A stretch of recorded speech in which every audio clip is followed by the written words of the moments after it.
Eu saúdo a todos com a paz do Senhor. Quero registrar a minha satisfação em poder estar na Escola Bíblica Dominical desta manhã de domingo, dia 17 de setembro de 2023. Estamos chegando à nossa penúltima aula do trimestre, onde nós estamos como tema central a Igreja de Cristo e o Império do Mal. Como viver neste mundo dominado pelo espírito da Babilônia. E hoje a lição de número 12 vai tratar do título Sendo a Igreja do Deus Vivo. Quem é a Igreja do Deus Vivo? Somos nós. Não é esse templo, né? Não é essa estrutura física. Nós somos templo e morada do Espírito Santo de Deus. E por que a igreja pertence a um Deus vivo? Porque o nosso Deus tem relacionamento pessoal com o seu povo. Ele fala, ele ensina, ele exorta. Então, ele tem essa comunhão pessoal com o seu povo. Então, a lição número 12, o título é Sendo a Igreja do Deus Vivo. Paulo escrevendo aos Efésios, capítulo 5, e verso 32, foi tomado como texto áureo para esta lição. Paulo escrevendo aos irmãos Efésios. Grande é este mistério. Grande é o quê? Este mistério. Digo, porém, a respeito de Cristo e da igreja. Muito bem. E a nossa verdade prática vai nos dizer o seguinte: a noiva de Cristo que somos nós, não pode ser mundana. Não pode ser mundana. Tem que ser espiritual, né? Pois ela é a guardiã da verdade revelada. A guardiã da verdade revelada. O guardião tem um papel primordial em guardar, manter, não abrir mão de. Então, nós guardamos a verdade revelada. E além de sermos guardiões da verdade revelada, as vestes da noiva de Cristo devem se manter imaculadas. As vestes da noiva de Cristo devem se manter imaculadas. O que é isso? Sem mácula. O que é isso? Sem qualquer tipo de sujeira ou imundícia, ou qualquer coisa que aparentemente desagrade o noivo. Deve se manter imaculada para quê? Para as bodas do Cordeiro, que vai acontecer, tá? Para as bodas do Cordeiro. Será o encontro nupcial, o encontro da noiva com o noivo, né? Esse encontro vai acontecer, sim ou não? Quando?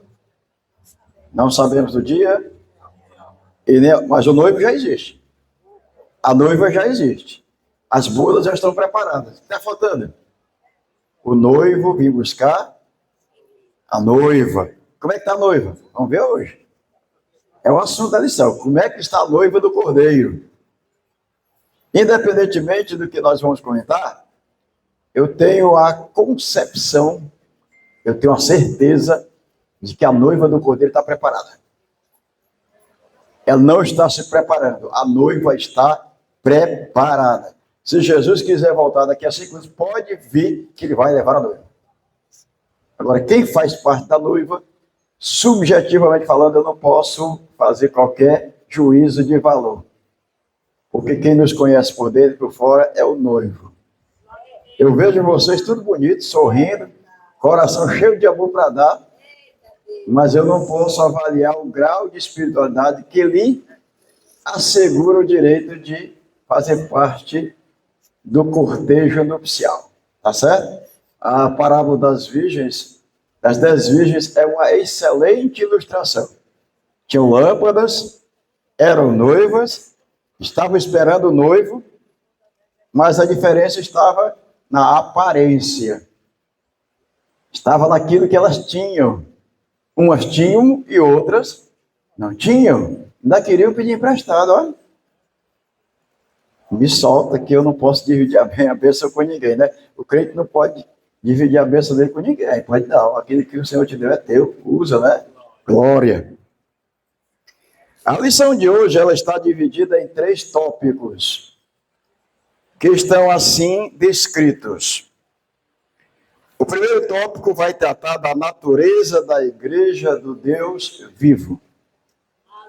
O segundo tópico vai falar de Cristo e o relacionamento com a igreja. E por último, o terceiro tópico, as armas da igreja do Deus vivo. Que não são armas naturais, que não são armas comuns, são armas espirituais. O primeiro tópico está dividido em 3 subtópicos. São eles. Subtópico 1. A casa do Deus vivo. Segundo subtópico. A coluna e firmeza da verdade. Terceiro subtópico. O mistério da piedade. Na segunda parte da lição, segundo tópico, temos apenas 2 subtópicos. São eles. Subtópico 1, santificação e pureza. Subtópico 2, gloriosa e irrepreensível. Por último, o terceiro tópico também vai ter apenas 2 subtópicos. São eles, subtópico 1, o zelo pela verdade e o ensino da verdade. E como nós precisamos estar sabendo de maneira profunda essas realidades do zelo pela verdade e do ensino da verdade, porque a própria Bíblia Sagrada, nas palavras do Senhor Jesus Cristo, manda que nós nos acautelemos. Acautelai-vos, pois. Estava dizendo o seguinte: tenham cuidado, porque nos últimos tempos surgirão, aparecerão entre vós falsos mestres, falsos profetas, enganadores, homens amantes de si mesmos, irrepreensíveis, incorrigíveis, sem afeto natural. Paulo está dizendo isso para Timóteo, né? Homens desobedientes a pai e mãe. Né? Então, ele dá uma lista enorme de pessoas que vão surgir, e não é no mundo não, gente. Está falando para um pastor, está falando para Timóteo. Cuidado, Timóteo, vai surgir aí muita ovelha negra. Vai aparecer muita gente aí com palavras persuasivas, que eu não fiz isso. Eu apareci diante de vocês no poder do Espírito, com milagres, prodígios e maravilhas operados pelo Senhor através da minha vida. Isso até testemunho, né? Ô, glória.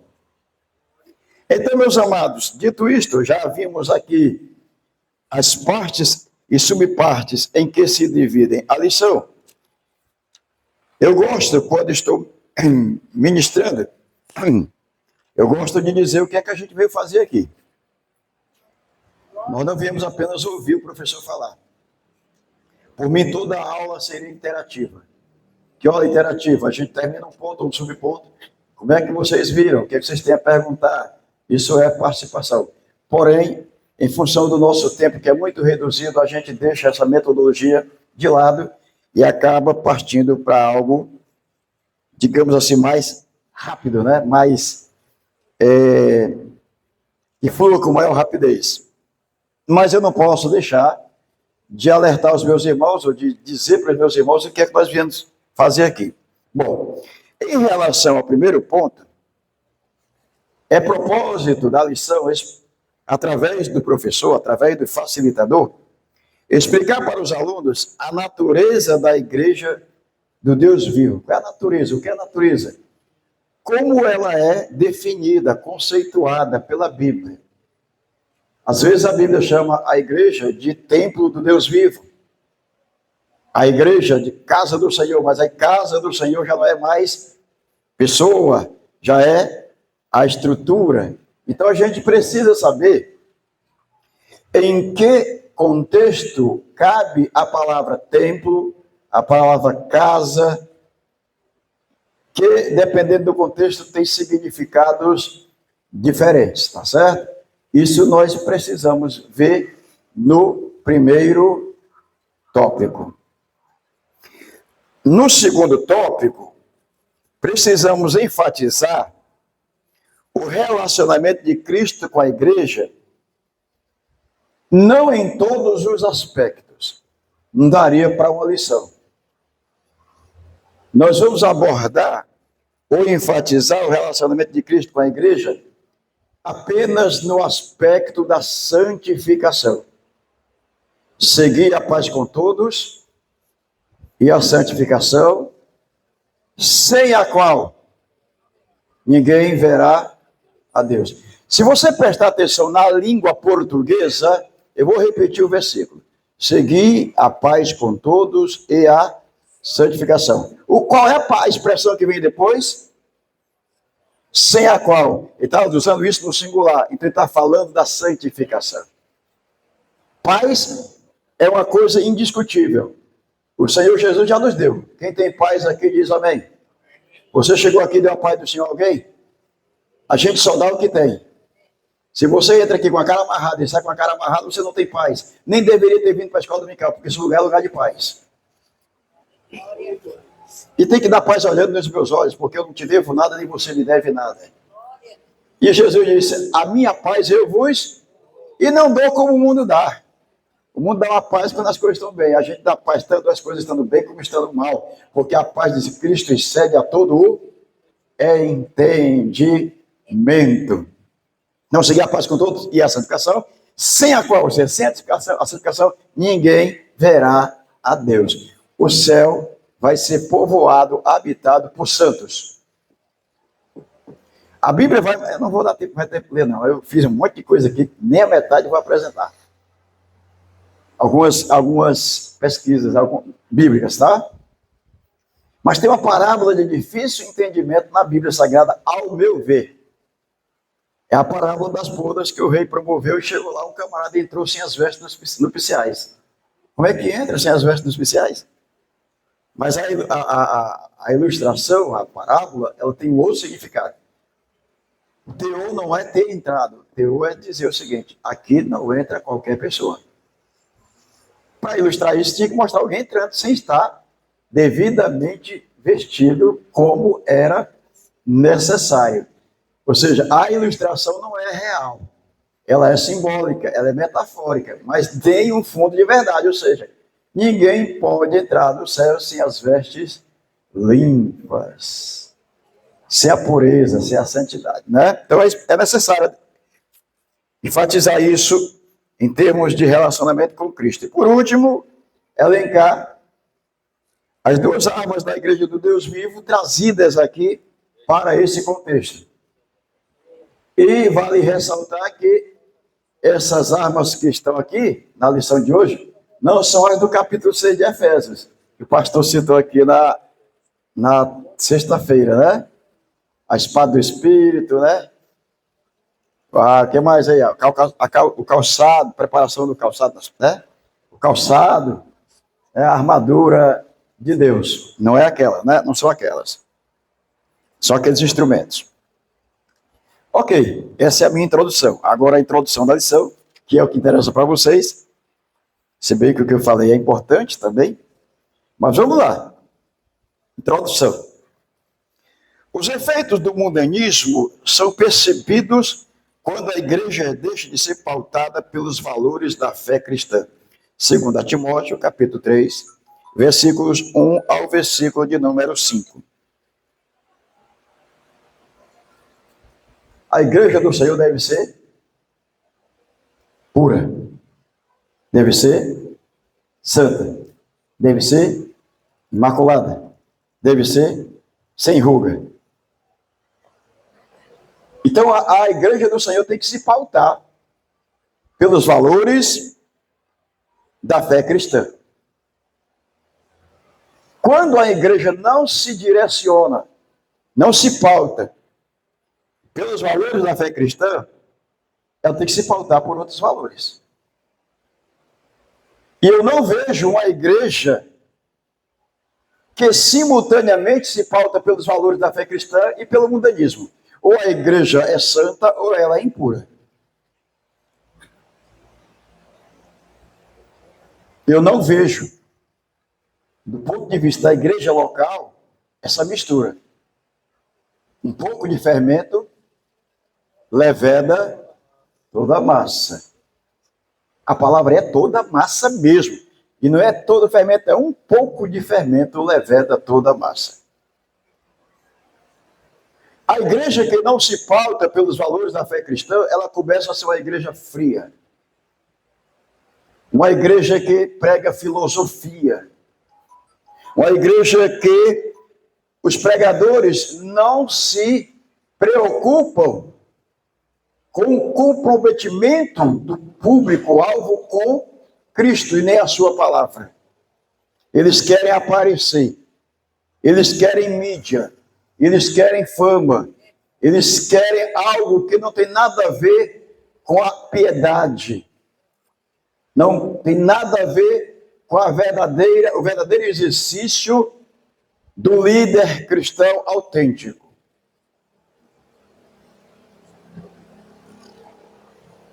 A igreja não pode jamais se pautar pelos efeitos do mundanismo. E Paulo vai escrever isso lá em 2 Timóteo 3, 1 a 5. Não vai dar tempo ler, né? Eu fiz os esboços em casa para ler, mas o tempo não permite. Seguindo aqui. Infelizmente, esse é um sentimento do autor, que parece ser nosso. A igreja não está imune a influências nocivas da sociedade. 2 pezinhos de conversa aqui no que eu acabei de ler. Primeiro, parece-me que o autor está dizendo que a sociedade também influencia positivamente a igreja. Não só negativamente, porque ele diz assim, infelizmente, ela não está imune à influência nociva da sociedade. É aquilo que a sociedade tem de negativo. Que prejudica, que é prejudicial à igreja. Mas a sociedade também tem coisa positiva. E as positivas não são vedadas ou proibidas para a igreja. O que a sociedade faz que nós podemos fazer? Votar e ser votados, exercer a cidadania, o controle social, trabalhar a questão da assistência social, pregar a justiça, que também é algo que a sociedade clama. Tudo isso a gente pode ter na igreja e pode praticar. O que a igreja não pode fazer que o mundo faz e faz com a maior presteza? A igreja não pode mentir. A igreja não pode ser avarenta, embora tenha algumas pessoas que não tiram a mão do bolso e é MV. Sabe o que é MV? Sabe? Sim. É, mão de vaca. Pessoas que são presunçosas, quer ser o que canta melhor, quer ser o que rege melhor, quer ser o que prega melhor. Você não é nada se o Espírito Santo diz assim, ó. O que você tem foi o Senhor que deu, e o Deus que deu, ele não gosta de presunção e nem de orgulho. Orgulho é para quem está no mundo. Quem veio para cá tem que aprender com o Senhor. Aprender de mim que sou manso e humilde de coração, e encontrareis descanso para as vossas almas. Nós não temos nenhum tipo de aparência com o mundo. Nós estamos na contramão do mundo, gente. O mundo caminha para o abismo e a gente caminha para o céu de glória. O mundo vive nas trevas, nós vivemos na luz. O mundo tem o diabo como rei, nós temos Jesus como nosso rei. Ô, glória. Tem nada a ver uma coisa com a outra, né? Então não devemos, como igreja, sermos influenciados pela nocividade da sociedade. A sociedade prega o aborto, nós pregamos a vida. A sociedade prega a eutanásia, a gente, ó, vamos até o dia que o Senhor disser, vou levantar da UTI. Porque Deus não tem causas arquivadas, ele tem causa para resolver e vai resolver no tempo dele e certo. Ô, glória. Vamos lá, nessa oportunidade, que é essa manhã, hoje, vamos abordar a natureza da igreja. Já falei, seu relacionamento com Cristo e as armas que impedem a mundanização da igreja local. Quando ele está falando em igreja local, sabe qual é o oposto de igreja local? Alguém sabe dizer? Qual é o antônimo de igreja local? É igreja universal. Não é a universal denominação, não, certo? A igreja local somos nós. Em todo lugar, em todo continente, em todo momento, em todo espaço físico. A igreja universal somos nós, da igreja local, e os que já dormem com o Senhor. Aí vocês achavam que os que dormem no Senhor não são a igreja? E quem é que vai ouvir o som da trombeta quando Jesus vier buscar? E que vai ter o privilégio de ser o primeiro? Paulo vai dizer lá no capítulo 4 de 1 aos Tessalonicenses: os que estiverem mortos ressuscitarão, depois nós que estivermos vivos. Está aí as duas, está aí a igreja universal. Morto, ressuscitado e vivo, transformados. Tem gente que diz assim, se Jesus não deixasse eu morrer e me levasse, na segunda parte do versículo do capítulo 4 de 1 Tessalonicenses, na primeira parte ou na segunda parte, o melhor mesmo é você fazer parte da primeira leva. E tem segunda? Deve ter, mas eu não quero fazer parte dela, não quero arriscar demais. Quem tem 3 tem 2, quem tem 2 tem 1, quem tem 1 não tem nada. É a regra matemática. Então vamos lutar para fazermos parte da primeira ressurreição. E tem um hino que fala sobre isso, né? A proposta do comentarista para essa lição é chamar a atenção para o papel da igreja do Deus vivo como coluna e firmeza da verdade. Sobre isso vamos falar lá no ponto de número... Nesse ponto ainda, né? Subtópico 2. Oi.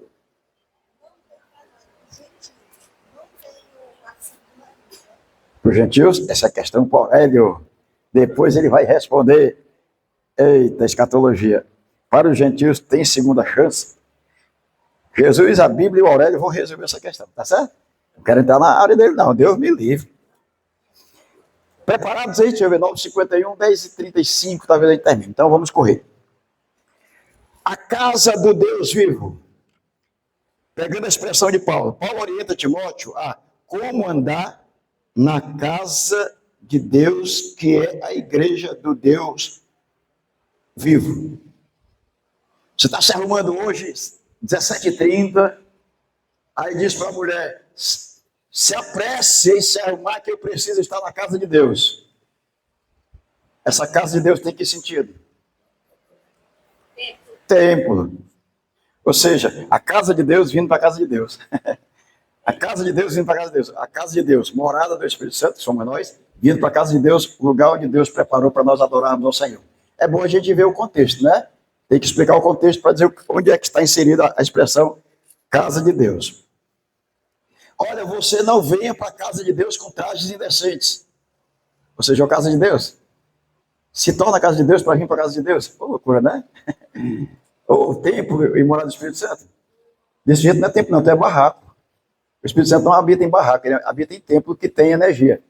que tem energia, né? Que tem energia, que tem brilho, né? Glória. Embora alguns tenham meio apagadinho, mas o Senhor vai jogar azeite quente. A expressão casa de Deus foi emprestada lá do Antigo Testamento, onde o termo frequente é casa do Senhor. Alegrei-me quando me disseram, vamos à casa. Que casa é essa? Na época do Antigo Testamento era tabernáculo, depois templo físico, né?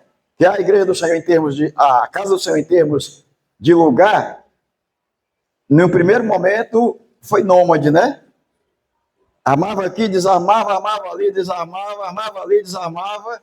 Aí depois passou a ser, aí vem a primeira casa, e a glória da segunda casa, e vem a terceira, né? Vem a terceira, que não é aquela de São Paulo, que não é de São Paulo, vou dizer o resto porque... Templo móvel, isso. Aí depois, primeira casa, templo físico, segunda casa, templo físico, a terceira, Jesus Cristo se personificou como templo e deu a promessa para o futuro do terceiro templo. Isso. Se a glória do segundo templo já foi maior do que a primeira, a terceira, nessa aí é maior do que tudo, né? Tá certo. Então vamos lá. O uso original da expressão casa do Senhor refere-se ao templo. Mas o complemento, que é a igreja de Deus vivo, inclui o conjunto de membros da igreja. Agora foi legal. Templo, casa do Senhor. Templo no sentido espiritual, aqueles que frequentam a casa do Senhor, né? Os membros da igreja. A palavra membro aí precisa ser explicada melhor. Você chega para uma pessoa lá no trabalho e diz assim, você é membro de que igreja? Aí a pessoa diz, eu ainda não sou membro. Então é melhor perguntar qual é a igreja que você frequenta. Porque nós temos uma linguagem própria. Membro é quem desceu as águas. E quem não é membro que frequenta é o quê? É congregado. Mas para não fazer mistura de palavras, pergunta qual é a igreja que você frequenta. Pronto. Pode ser que a pessoa diga assim, eu não pertenço a igreja nenhuma. A gente já sabe que é desigrejado. Já tivemos esse assunto aqui, né? Tá certo. Então nós somos a igreja. O apóstolo ainda usa outros vocábulos. Por exemplo, Gálatas 6:10, ele chama a igreja de os domésticos da fé. Os domésticos da fé. A família de Deus, o corpo de Cristo, o templo de Deus. Você é tudo isso. Pronto. Você é tudo isso. A pessoa que passar pelo Oswaldo, pai do senhor, doméstico da fé, me respeite, rapaz, eu tenho profissão, não sou doméstico não. É espiritual, não sai do espírito, né? Sou da família de Deus. A família de Deus está intrigada? Na família de Deus está intrigado? Por que tem gente do conjunto que não consegue nem olhar para a cara da irmã? Que família desunida é essa? A de Deus não é desunida, não. A família de Deus é unida em um só espírito, em uma só vontade, em um só interesse. Porque estão querendo morar na mesma cidade, e essa cidade só mora quem tem comunhão uns com os outros. A sentença Deus vivo enfatiza o verdadeiro Deus em contraste com os ídolos mortos. 1 Coríntios 8:4, 2 Coríntios 6:16, 1 Tessalonicenses 1:9, fazendo alusão à doutrina bíblica de que Deus é um ser pessoal, distinto da criação, e que ao mesmo tempo se relaciona com a criatura atuando na história humana. Deus precisa ser levado em andor para algum lugar? Ele não precisa ser levado, mas ele leva. Ele arrebata, né? Pega um daqui, bota lá, arrebata em espírito, leva até o terceiro céu, porque ele tem o domínio pleno sobre as criaturas. Deus está no controle de tudo. Ele faz, ele refaz, ele manda, ele desmanda, ele comanda. Ele é quem diz ou dita as regras.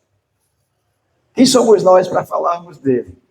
Agora, nós temos o privilégio de servirmos a um Deus vivo. Ou seja, um Deus que se relaciona pessoalmente com as suas criaturas.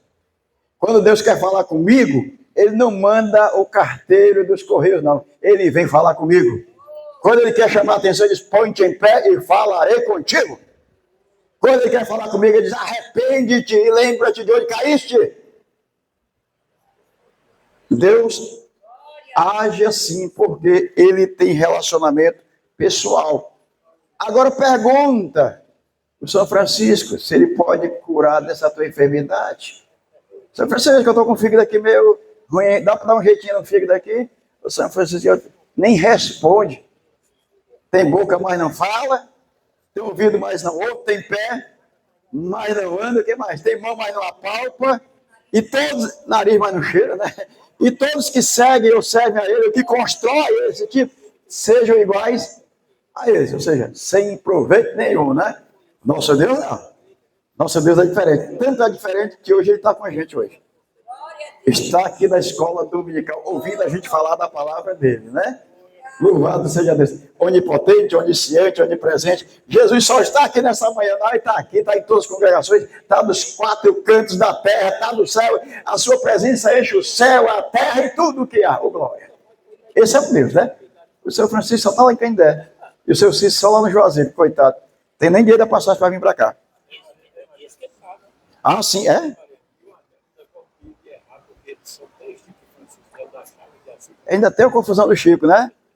É igual aquela história, o camarada vinha, ele pegou um avião e houve um anúncio pelo serviço de som da aeronave, dizendo o seguinte, ó, nós vamos entrar em uma turbulência e a possibilidade da gente passar por, digamos, por uma tragédia é muito grande.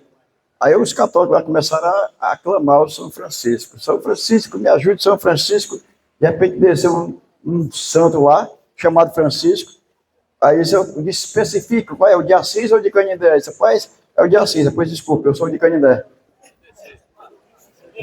Não conseguia fazer nada. Isso é uma lenda que o pessoal fala lá no trabalho. Rapaz, se tem tanto Chico, tem que chamar o Chico certo, né?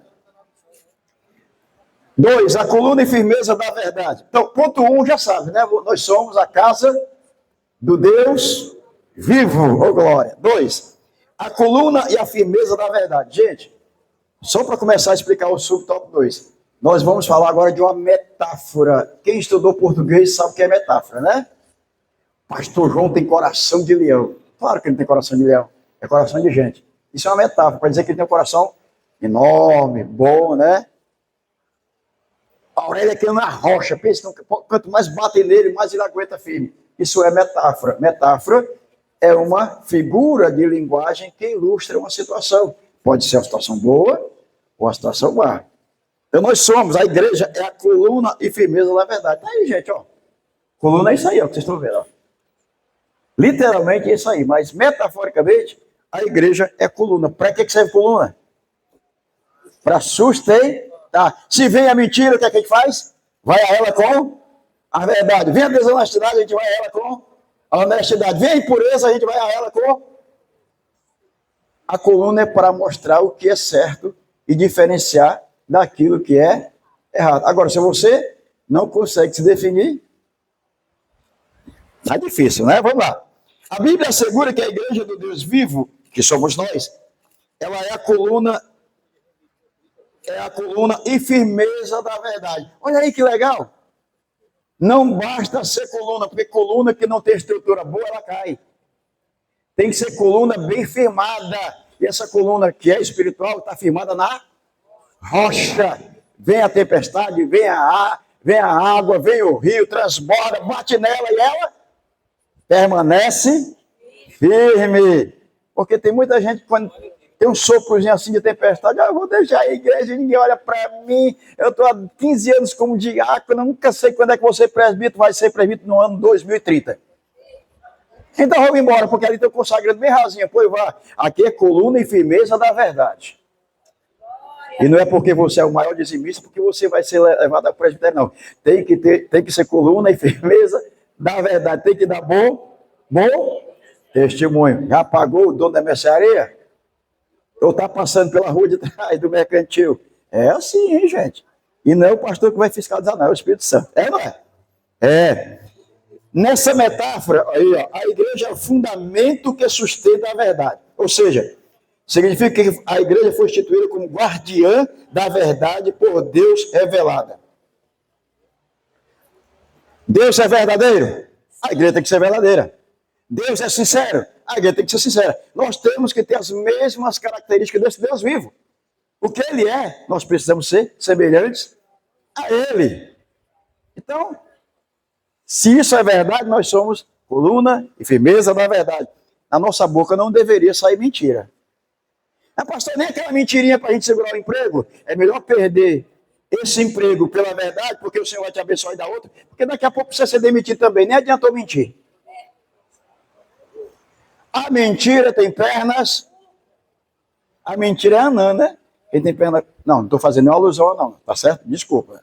Estou dando uma ilustração. E a perninha é pequena, né? E quando a verdade chega, é como a luz que brilha no meio da escuridão. As trevas se dissipam. A mentira pode até reinar por algum período de tempo, mas quando a verdade chega, ela se estabelece. E aí não tem como reverter, não. Eu nunca vi a verdade ser transformada em mentira, mas já vi mentira ser convertida em verdade. Porque ela tem que sair e dar lugar à verdade, tá? Então veja bem o que é que diz aqui o comentarista. Essa verdade é o Evangelho de Cristo. As boas novas de salvação e suas imutáveis doutrinas. Ou seja, meu amigo quer aceitar Jesus? Se eu aceitar, que é o que eu ganho, você vai para o céu. Isso é verdade? É. Meu amigo, aceita Jesus que você vai mudar de vida. Mas eu quero. Aí ele vem para cá, empregado, perde o emprego. Ei, você mentiu para mim. Não, você veio para cá para mudar de vida, porque agora você não mente mais. Está desempregado, mas é uma pessoa que fala a verdade. As coisas do reino de Deus não são comparáveis às coisas do reino do mundo, gente. Alguém que vem para cá para mudar de vida financeiramente, e é esse o seu objetivo, está batendo na porta errada. Essa não é a verdade. Está querendo se dar bem. Essa não é a verdade bíblica. Tá? Essa não é a verdade bíblica. Portanto, é responsabilidade da igreja. Aqui tem uma tríplice responsabilidade: propagar, testemunhar e defender a verdade do Evangelho. Propagar é o ide imperativo, né? Ide por todo mundo, pregar o Evangelho a toda a criatura. Atos 1:8. E ser-me-eis testemunho, tanto em Jerusalém, Judeia, Samaria e até os confins da terra. Defender a verdade do Evangelho, ou seja, ter conhecimento bíblico para fazer a defesa da fé, da sua fé, em quem você crê. Você crê que Jesus vai voltar? Creio. Tem certeza que você crê que Jesus vai voltar? Eu tenho mais ou menos certeza. Está começando a entrar num campo perigoso chamado apostasia. Apostasia é exatamente o retrocesso no conhecimento que você tinha originalmente das verdades bíblicas. Então, se você tem convicção, foi o tema da aula passada, eu acho, convicção? Tem convicção da sua fé, da sua salvação, da sua chamada, você não vai trocar isso por nada neste mundo. Faz bem Paulo, né? Quem nos separará do amor? Nada. Fome, nudez, tempestade, altura, profundidade, largura, nenhuma outra criatura. Isso é convicção. Eu fico olhando, em termos de convicção, eu fico olhando para Jó. O Jó. Ainda que ele me mate, eu confiarei nele. Eu confiarei nele. Ou então o apóstolo que diz, eu sei em quem tenho. Pronto, eu sei. Uma vez eu tive, não sei se eu fui conversando com alguém, ou foi uma... Eu gosto de conversar comigo mesmo, parece coisa de doido, né? Eu converso comigo mesmo. Mas é bom você fazer autorreflexão. Eu fiquei pensando comigo mesmo, em termos de convicção. Vou morar no céu. Vou subir com Jesus no dia do arrebatamento. Aí eu me transporto lá para frente. Isso vai acontecer, confirma a minha convicção. E se não acontecer, esse se não pode estar na minha cabeça, porque se estiver na minha cabeça eu não tenho convicção. Não existe semi-convicção. É como aquela coisa. Não existe quase crente. Ou é crente ou não é. É ou não é? Ou trocadilho legal. É ou não é, pessoal? Ou é crente, ou não é. Ah, mas tem negócio do crente Raimundo. Para mim não existe Raimundo. Para mim, crente é crente. Acabou-se. Até que prove o contrário. E não tem que provar para mim, não. Não tem. Raimundo é Raimundo. E não tem que provar para mim, não. Você não tem que provar para ninguém que você é crente. Você não tem que provar para ninguém que é salvo, que é liberto. Você tem uma consciência que deve estar impregnada pela presença do Espírito Santo. Tanto é que Paulo vai dizer, examine-se o homem a si mesmo. Eu não posso julgar ninguém, gente. Então você tem um tribunal interno aí que lhe julga. Se você não está bem espiritualmente, se a alma está ferida, esses sintomas são sentidos prioritariamente por você. Então eu não posso jamais fazer esse tipo de julgamento, né?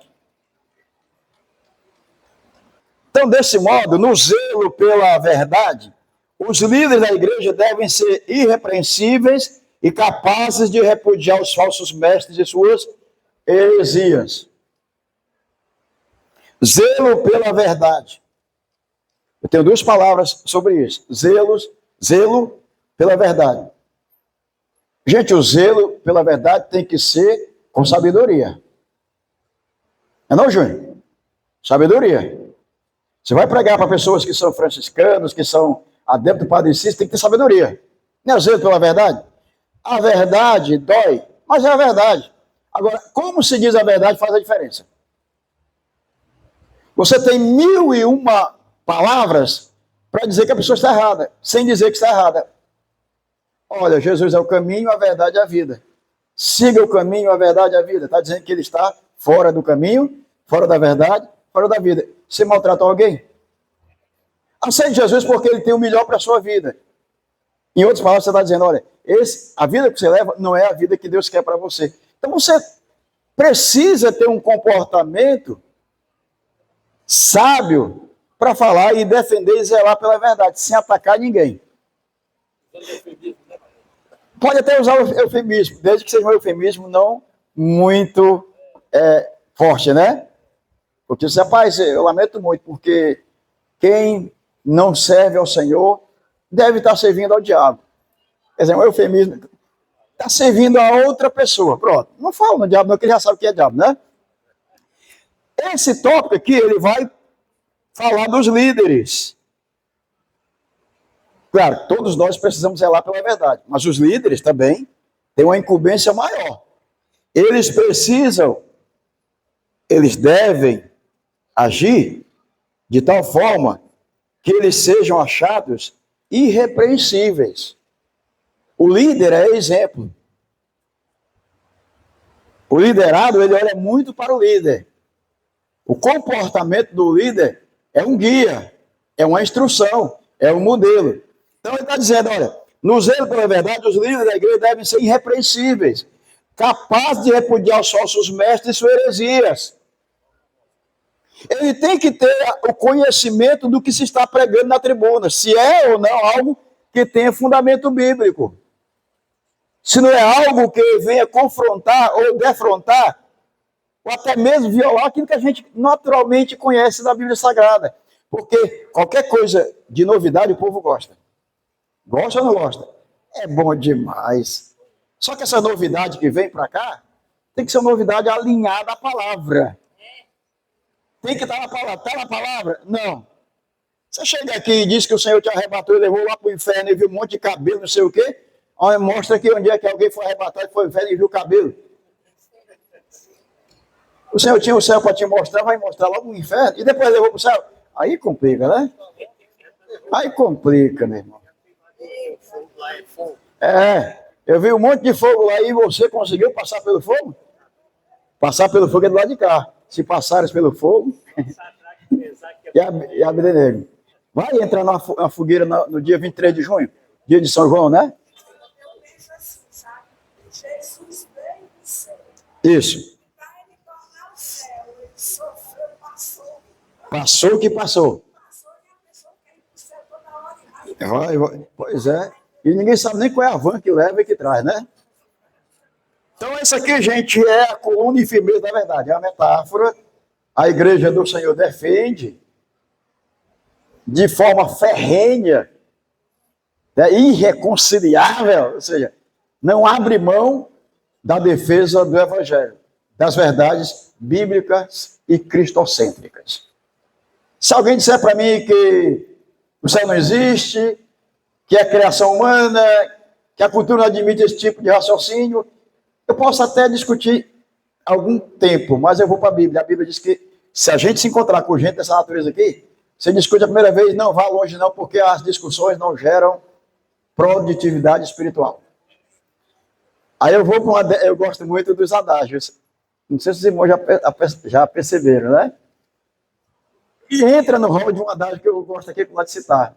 Não se deve gastar vela com defunto ruim. Isso é um adágio popular, tá certo? Em outras palavras, o que quer dizer? Você vai passar um dia discutindo, por exemplo, você tem condições de passar a manhã todinha discutindo com alguém de uma seita que diz, por exemplo, que o paraíso é aqui? Tu já sabe que o paraíso não é aqui. O paraíso, pela Bíblia Sagrada, não é essa terra que vai pegar fogo. Essa terra vai pegar fogo. Tem até um hino que dizia antigamente, essa terra vai pegar fogo, e aonde é que tu vais morar, né? O cara chegou um dia, queria passar um tempinho maior comigo, disse assim, conversando, no final, eu gentilmente disse, vamos tomar um cafezinho? Ele disse, qual café que você toma? Eu digo, eu tomo Nescafé. Quero nada, você toma Nescafé? Ele disse que sim. Pois Nescafé tem sangue. Pronto. Ele queria entrar noutra seara que eu não ia discutir com ele, não. Papai, depois estou tomando esse sanguezinho todo dia de manhã com um pãozinho integral. Até agora tem dado certo. Eu não fui entrar, não. Ele me despedi dele, ele não quis café, era a última palavra, ele queria puxar para outro rumo, né? Eu digo, não, eu vou não. A mulher lá dentro, ele vai não, viu? O mistério da piedade. Esse sotoque aqui, ele está colocado de uma maneira bem sintética. E como ele está bem sintetizado, a gente não vai poder fazer muitos comentários ou comentários prolongados. Mistério da piedade. A verdade do Evangelho é personificada em Cristo. Ponto. João 14, o próprio Senhor Jesus diz, eu sou o caminho, a verdade e a vida. E eu tive olhando, eu gosto de fazer uns paralelos, né? Jesus foi levado à presença de Pilatos. Pilatos perguntou exatamente o que Jesus já tinha dito. Ó, se ele tivesse ouvido a mensagem, não tinha perguntado. O que é a verdade? Só que ele perguntou errado, né? Não é o que é, quem é a verdade, né? Como ele perguntou o que é a verdade, ele disse, vai estudar filosofia. Lá você tem diversos conceitos de verdade. Mas se você perguntar quem é a verdade, ele perguntou de outra forma. Tu dizes que é o rei dos judeus. Ah, então você falou a verdade. Agora você falou a verdade. Para isso eu vim, para isso eu fui enviado, né? Ele veio como rei. E aí o que é que eu consigo perceber? Que algumas pessoas sabem o que é verdade, gente, sabia? Algumas pessoas sabem o que é verdade. O grande problema está no que Jesus disse em João 3, a partir do verso 17 em diante. A luz veio e os homens escolheram as trevas. Por quê? Por que os homens escolheram as trevas ao invés da luz? Porque as suas obras, quem faz o que não presta não quer aparecer. Você já viu uma pessoa matar uma pessoa aqui, chegar no delegado, tá aqui, eu matei agora, deixa comigo, eu quero ir para preso, para comer na cadeia de graça. Então, se for uma pessoa fora da normalidade, né? Então, quem está nas trevas, cometendo erros, pecados, tá? Cometendo abominações, não quer que a luz jogue foco nele, porque a verdade vai ser revelada. Ou seja, você é isso aí, você está no lamaçal de pecado, você está no charco de lodo. Ela tem saída. Qual é a saída? Venha para a luz. Caminho, a verdade e a vida. As pessoas sabem o que é a verdade. Quando alguém nos contesta, quando estamos pregando o Evangelho, não nos contesta por desconhecimento. Elas nos contestam muitas vezes por querer permanecer como elas estão. Porque mudança, qualquer que seja mudança, em qualquer ramo de atividade humana, tem sempre resistência. Se a gente mudar o ritual do culto aqui para só cantar 2 hinos, vai ter chadeira medonha, porque a gente está acostumado a cantar 3. E agora tá bonzinho, porque antigamente começava pelo hino 243. Nós abrimos, né? Todo culto começava com 243. Não sei como terminava naquele outro lado. Do término do culto, tem um hino do término do culto. O culto tendo já terminado. Um dia o irmão inventou isso lá no Parque Viana, achei legal. Começou no jeito, tá dirigindo, deixa o rapaz dirigir. Tinha o começo e tinha o fim. Mudou um pouco a liturgia. Eu fiz isso no Bom Jardim, fiz isso no Parque Viana. Eu vou quebrar aqui o protocolo. Tá certo? Vamos ouvir a primeira mensagem antes das ofertas. Eu pequei, agora a chiadeira foi grande. Você está esquecendo da oferta? Não, eu estou lembrando da mensagem. Estou lembrando da mensagem. Eu estou querendo colocar 2 pessoas ou 3 para pregar. Acho que o tempo é tão resumido. Se eu colocar para pregar, eu já ganhei 1. Tirou a oferta, colocando o outro, já tem 2. O terceiro pode ficar para domingo. Mas, como eu sei que os camaradas esticam um pouquinho na mensagem, eu vou pegar aqui. Ele está sabendo que a oferta não foi tirada, vai reduzir para ter a oferta, reduzindo só para tempo para o outro que vem aí. Estratégia que a gente faz só mudança, mas tem resistência. Tem resistência. Tem ou não tem? Tem resistência demais. Por exemplo, numa igreja que você vai dirigir, e os irmãos têm por hábito, as irmãs, irem para a Santa Ceia de branco, se você está assumindo aqui, a partir de agora os irmãos podem vir de qualquer roupa, qualquer cor. Tu acha que o pessoal vai aceitar isso de bom grado? Vai. De preto, né? Aí o pessoal, você está chegando, ainda tem fundamento bíblico. Não mudeis os marcos, não removeis os marcos antigos. E rapaz, se o marco aqui era dia de Santa Ceia, vinho de branco, a partir da próxima Santa Ceia continua, porque eu não vim mudar nada. Eu só quis dizer para vocês que aquilo que pode ser mudado, a gente muda sem perder conteúdo, sem perder. Se alguém talvez foi sem vestido branco ou sem roupa branca, não deve ter dado glória a Deus. Eu não sei nem por que saiu, né? Aí já chegou fazendo mudança aqui, já fiquei com raiva. E crente com raiva pode ter uma Santa Ceia? Pode, né? Mas aí não deve. Então, veja bem, as pessoas sabem o que é a verdade. Então aqui está dizendo o seguinte: grande é o mistério da piedade. Devemos aqui ter atenção para as palavras mistério e piedade. A palavra mistério sinaliza que a verdade do Evangelho foi revelada aos santos. Colossenses 1:26. Então você vê o texto, Paulo vai dizer, né? Que essa verdade, oculta em tempos antigos, foi revelada agora aos santos. A segunda, que é a piedade, retrata a base do cristianismo, que é a fé cristã. A fé cristã é fundamentada, alicerçada na piedade. O que é a piedade? O que é ser piedoso? Se a gente não sabe, literalmente, vamos procurar a palavra piedade na Bíblia. Não vai muito longe, não. Vai no capítulo 10 de Atos dos Apóstolos. Cornélio. Cornélio, né? A atitude de Cornélio antes e depois da conversão. Cornélio, antes de conhecer a verdade, ele já era piedoso. Só que tornou-se um piedoso em grau maior, né? Depois que conheceu a verdade. Aquela pessoa que tem atitudes, né? Que são elogiáveis. Atitudes boas. Aqui ninguém está falando de crente ou não crente, né? Piedade no sentido geral. Mas aqui, quando se converte, a gente pega esses atributos e esses atributos retratam a base do cristianismo, que é a fé cristã. Na sequência, o apóstolo sintetiza tudo isso com a expressão, o mistério da piedade. Ou seja, o evangelho revelado, a fé cristã estabelecida no seguinte evento. Cristo se manifestou em carne. Foi justificado em espírito. Visto dos anjos, pregados aos gentios, crido no mundo, recebido acima na glória. Assim a igreja é a fiel portadora dessa verdade. A igreja prega que Jesus veio como homem, o verbo se fez carne e habitou entre nós.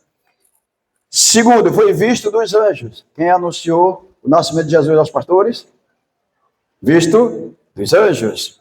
Pregado aos gentios. Pega o exemplo aqui de Paulo. Paulo foi o apóstolo dos gentios. Crido no mundo, desde o dia em que o evangelho começou a ser propagado, pessoas têm abraçado a fé cristã. Recebido acima, Atos 1 e 1. Jesus sendo assunto ao céu. Então, a igreja é portadora dessas verdades. E nem adianta ninguém contestar, porque a igreja tem a unção do santo, né? Tem ou não tem? Aí tem gente que usa esse versículo para não vir para a escola dominical. Vós tendes a unção do santo, não precisa ser ensinado por ninguém. Já tem a unção do santo, né? Opa! Ter unção não quer dizer que sabe tudo. É sempre bom estar aprendendo. Ok, Cristo e o relacionamento com a igreja. Fala-me Deus. Eu esqueci, o bicho aqui desligou. Deixa eu ver. Ainda tem bateria? Tem. 10 minutos. Tá. Tu tá me guiando e vai me deixar no cego, rapaz. Santificação e pureza. Paulo ensina que Cristo morreu pela igreja. Com qual finalidade? Efésios 5:26. Para que a santificasse, tendo-a purificado por meio da lavagem de água pela palavra.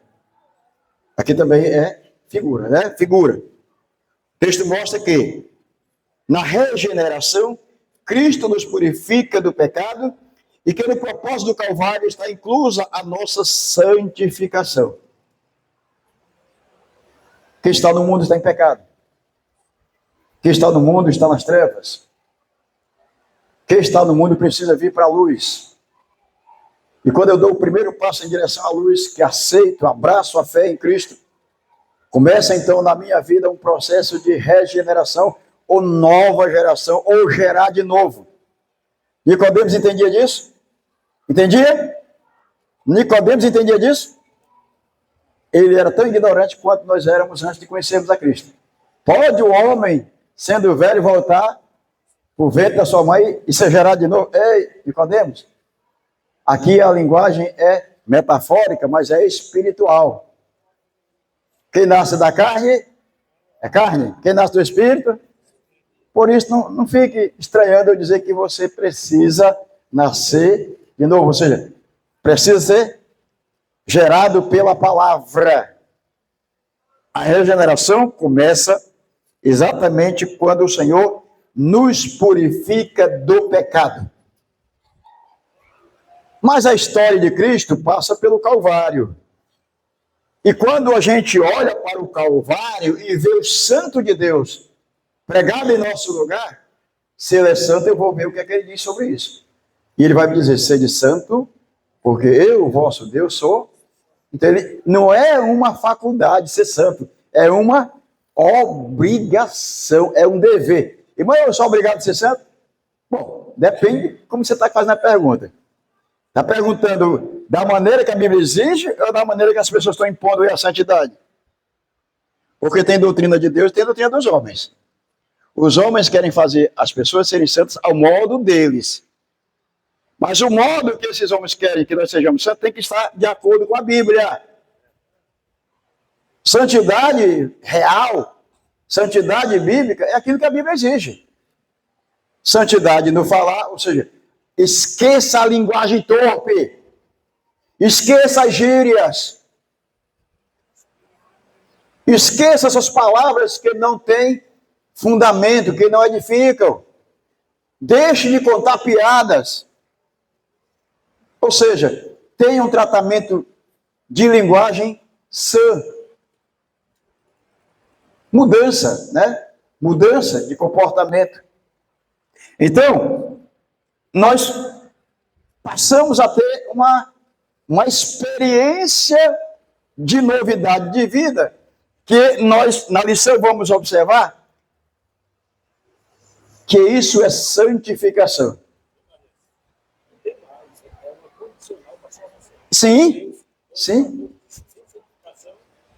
Sim, é um requisito indispensável. Indispensável. E aí, gente, é o seguinte, ó. O comentarista vai dizer que a expressão a lavagem da água é usada de forma figurada. Simboliza a palavra de Deus que opera uma limpeza espiritual. E é tão importante esse tema que Jesus, na oração do capítulo 17 de João, ele ora nesse sentido, né?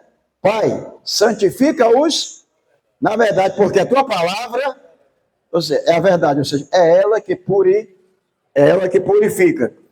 E a santificação, gente, ela não é estanque, ela não é estática, ela é dinâmica, usando a lei da física, né? Usando a linguagem da física. Ela é dinâmica e progressiva. Ou seja, exemplificando o que eu estou dizendo, talvez as pessoas não queiram se adequar ao exemplo que eu vou dar. Mas seria mais ou menos isso. Hoje, domingo, 17 de setembro de 2023, eu devo estar mais santo do que ontem. Um exemplo. Eu devo estar mais santo do que 2022. Se eu retroagir aqui para 2020, mas não tem nem perigo, eu já passei pela pandemia, eu aprendi a orar, aprendi a jejuar, aprendi a ler mais a Bíblia. Então, a pandemia, pelo menos, serviu para agilizar o processo de santificação. E aí, eu digo uma coisa, né? Eu digo uma coisa da minha cabeça que fecha aqui com o que eu penso, né? É um processo? É. É gradativo? É. É para ser gradativo, né? Eu estou buscando um alvo. Quando eu digo estou buscando um alvo, eu penso naquela brincadeira de tiro ao alvo. Tem várias circunferências, né? Eu tenho que acertar na última, que é a menor. Ali é o que Paulo vai dizer, que nós estamos procurando chegar à estatura de varão perfeito. E aí, quando você chega nesse estágio, fechando meu pensamento, né? Chega nesse estágio, o Senhor colhe. Todos nós, quando vamos a um culto fúnebre, a gente diz, o Senhor tinha preparado e por isso preparou e levou. Ou seja, ele foi levado pelo Senhor, estava preparado. A igreja não precisa se preocupar. Esse vai estar nas bodas do Cordeiro. E nós? Vamos lutar, né? Não é gradativo? Não é contínuo? Vamos fazer a nossa parte. Pegando a tua carona aí, é que o termo para pecado, originalmente, significa errar o alvo. Errar o alvo. Errar o alvo. Pecado, o pastor Aurélio está dizendo, pecado, na teologia, significa amartia, né? E que traduzido é errar o alvo. Errar o alvo. Isso já no seu processo final, né? Porque aí sempre tem um pessoal que joga uma flechinha na gente, né? Mas a Bíblia diz que se dissermos que não temos pecado, somos mentirosos. Ele vem dizer, mas espera aí. Pecar é uma coisa, se arrepender do pecado é outra. Pecado é uma coisa, viver do pecado Permanecer é outra, né? Mas se você realmente reconhece que o sangue de Jesus nos purifica de todo pecado, a saída é voltar atrás, dar meia volta, o arrependimento e pedir perdão e continuar a jornada. Então aqui, ele vai dizer o seguinte, Cristo orou, santifica-o na verdade, a tua palavra é a verdade. Ora, sabemos que a santificação é o ato de separar-se do pecado e preparar-se para a volta do Senhor. Nos conceitos que eu tinha lido sobre santificação, esse aqui está mais denso, está mais completo. Porque a gente fala, seja santo, use de santidade na sua vida. Agora, esse complemento, preparar-se para a volta do Senhor, ficou bem mais completo, tá? Esse processo de santificação é contínuo, o pastor Aurélio já falou, mas tem um até a glorificação final no dia de Cristo, né? Se o céu é lugar de habitação dos santos, dos remidos, a gente não pode sequer imaginar na reversão desse processo. Aí a gente vai dizer lá, uma vez santo por toda a eternidade. Igreja gloriosa e irrepreensível. Esse é o relacionamento. Primeiro foi o relacionamento de Cristo com a igreja no aspecto da santificação e pureza. O segundo, no aspecto glorioso e irrepreensível. A santificação tem como alvo preparar uma igreja gloriosa, sem mácula, nem ruga, nem coisa semelhante, mas santa e irrepreensível. Efésios 5, 27. Paulo está aqui no contexto da exposição do relacionamento marido e mulher, né? Ele fala, e eu acho muito assim, bacana que ele fala, mas de difícil cumprimento, né? Vós, marido, amai as vossas mulheres, assim como Cristo amou a... É muito alto esse nível, gente, não é não? Vamos tentar o máximo, né? Aí chama-se resolutividade, tentar o máximo. A Escritura compara a relação de Cristo com a igreja quando o marido com a esposa, segundo aos Coríntios 11, 2. Assim, a igreja é a noiva de Cristo que se prepara para a sua festa nupcial, Apocalipse capítulo 21, versos 2 e 9.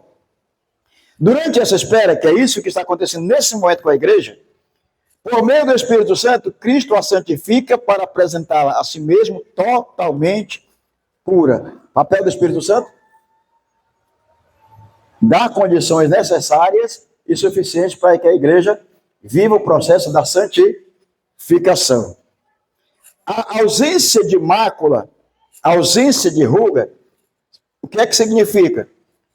Significa sem mancha alguma de ordem moral e espiritual. Moral e espiritual. O comentarista da revista, remetendo para a lição anterior, faltou o aspecto social, né? Lá ele fala nas três dimensões, né? Espiritual, moral e social. Vamos incluir aqui o social dentro do moral e fica tudo bacana. Vestida nesse grau de pureza, somente a igreja santa e imaculada terá acesso à ceia das bodas do Cordeiro. Apocalipse 19, 7 a 9. Sobre isso, diz, Cristo advertiu não ser possível entrar nas bodas sem a devida veste nupcial. É aquela parábola daquele camarada que entrou. É interessante a forma que ele sai da festa, não é a forma que ele entra. Ele entrou, eu não sei se tinha alguma vigilância na entrada, sei que ele entrou, agora a saída é horrível. Amarra o homem de mão e pé e lança nas trevas exteriores, ou seja, o camarada saiu tão bonitinho, arrumadinho, perfumado de casa, com uma festa de casamento, chegou lá, o dono da festa disse: você não está na lista dos convidados e a tua roupa está inadequada. Aí chama as pessoas de serviço, né, do serviço de buffet, amarra esse camarada, tinha corda talvez, né, amarra de pé e mão e lança lá fora. Lança nas trevas exteriores. Não, Deus me livre, quando eu olho esse texto aqui, chega, eu me arrepio todinho. É porque é fácil você falar um final, mas o começo fica difícil, complicado. Terceiro, eu tenho mais o que, uns 5 minutos? Mais ou menos isso, né? 4? Vou usar 5 aqui, eu vou tentar. Só tem 2 subtópicos, né? As armas da igreja do Deus vivo. Crente agora armado, ó. Primeiro, pega na mão direita e na mão esquerda. Aqui tem 2 armas, né? Na mão direita, o zelo pela verdade, na mão esquerda, o ensino da verdade. Ou então, se você é destro, o ensino da verdade na esquerda e o zelo pela verdade na direita. Vamos lá. Enfatizamos que a verdade bíblica é absoluta e imutável, ou seja, o Evangelho de Cristo é a única verdade. Quando se diz que a verdade bíblica é absoluta, gente, está dizendo que nós não devemos aceitar o relativismo. Não, tudo pode. Deus só quer o coração. Não é bem assim. Não! Esses crentes estão sendo muito radicais. Ei, pastor, pega leve, meu irmão. Pega leve, meu irmão. Senão esse pessoal não vai chegar aonde o Senhor quer. E não chega mesmo, não. Não é para chegar onde o pastor quer. Tem que chegar onde o Senhor quer. O relativismo é você avaliar por baixo. Não adianta avaliar por baixo se Cristo sofreu e sofreu de verdade. Para apresentar para si uma igreja gloriosa, imaculada, sem ruga, sem defeito. Então ele pagou um alto preço. Por que a gente vai relativizar? Não, o céu não é tão distante assim, não. O céu é bem pertinho, é só você ter uma vida aí, não prejudica ninguém, não fale mal de ninguém e fica tudo numa boa. Fica de boa, crente. Vai nessa, né? Esse negócio de boa não dá certo, não. Nesse caso, a igreja é a fiel depositária dessa verdade. Tudo que existe no mundo pode falar o que falar. Somente a igreja possui a verdade. Porque ela vive a verdade. E por isso, Os salvos em Cristo são dispenseiros da mensagem da redenção, ou seja, é quem possui a mensagem da redenção. Para ilustrar essa responsabilidade, devemos levar em conta o uso que Jesus fez de símbolos que remontam à responsabilidade espiritual. Por exemplo, Mateus 24, 45 a 51, fala da parábola dos servos. Os talentos, Mateus 25, 14 a 30, também trata dessa responsabilidade espiritual. O servo vigilante, Lucas 12, 35 a 38, também fala sobre isso. Mordomo infiel, Lucas 16, 1 a 13, também fala sobre isso. As 10 minas, Lucas 19, 12 a 26. Todas essas parábolas trazem a imagem da responsabilidade que cada salvo deve ter enquanto espera o Senhor da igreja voltar. Esse compromisso é inegociável, pois espera-se que o salvo cumpra o seu dever com irrestrita lealdade. Assim, a igreja deve zelar pela verdade das Escrituras, viver e propagar a mensagem bíblica com fidelidade. Ou seja, a verdade do Evangelho é inegociável. A verdade do Evangelho, ela não admite qualquer tipo de permuta. Ou seja, que em todo o tempo o Senhor seja verdadeiro e que os homens continuem fazendo, mentindo à torta e à direita. E por último, o ensino da verdade, né? Deus constituiu líderes para o aperfeiçoamento e edificação da igreja. Portanto, o líder deve estar apto para ensinar a verdade. Isso refere-se à capacidade de compreender as Escrituras, defender a ortodoxia e refutar as heresias. A ortodoxia é a manutenção das verdades absolutas das Escrituras. Desse modo, um líder vocacionado, porque tem os que não são vocacionados, né? Não cede ao liberalismo teológico, já vimos isso. Ecumenismo e sincretismo religioso. Irmão, placa de igreja não salva ninguém. Eu tenho uma palavra depois para dizer isso aí, se um dia eu tiver uma oportunidade para falar para os líderes. O pessoal gosta muito desse jargão. Placa de igreja não salva ninguém. Parece-me que você é adepto do ecumenismo. Todos os caminhos levam a Deus. Vai nessa, tu vai pagar um preço. Logo, a verdade bíblica deve ocupar a primazia na igreja. Não por acaso. Na tese 54, que eu não conheço, alguém conhece a tese 54? Lutero ensinou que ofendemos a palavra de Deus quando no sermão não há tempo ao estudo da Bíblia. Eita! Ou seja, quando a exposição da Bíblia não é o que serve da pregação. Quando a pessoa vem pregar de si mesmo. Eu fui isso, fui aquilo, matei, roubei, esfolei. Eu não faço mais isso, não. O pessoal não está interessado no teu passado, quer saber da Bíblia. Não ensinar as Escrituras, relativizar as doutrinas, fazer concessões ao pecado, equivale a fazer a igreja refém do mundanismo. Portanto, somente a verdade de Deus é capaz de libertar o pecador.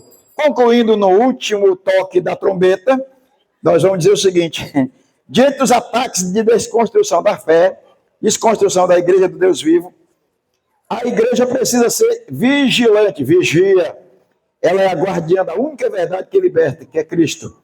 A mensagem da cruz não pode ser ressignificada. Ou seja, vamos fazer aqui. Não foi bem isso que vocês pregaram, não, tá? Cristo morreu, ressuscitou. Por quê? Por amor à igreja e requer uma igreja santa, pura e irrepreensível. Portanto, a noiva do Cordeiro não pode macular suas vestes limpas. Seu papel abarca o ensino, abarca a defesa com todo o zelo da integridade da verdade revelada. Que Deus em Cristo os abençoe em nome de Jesus e até a próxima aula, a última aula do dia, próximo dia 24, encerrando o terceiro trimestre de 2023. Amém.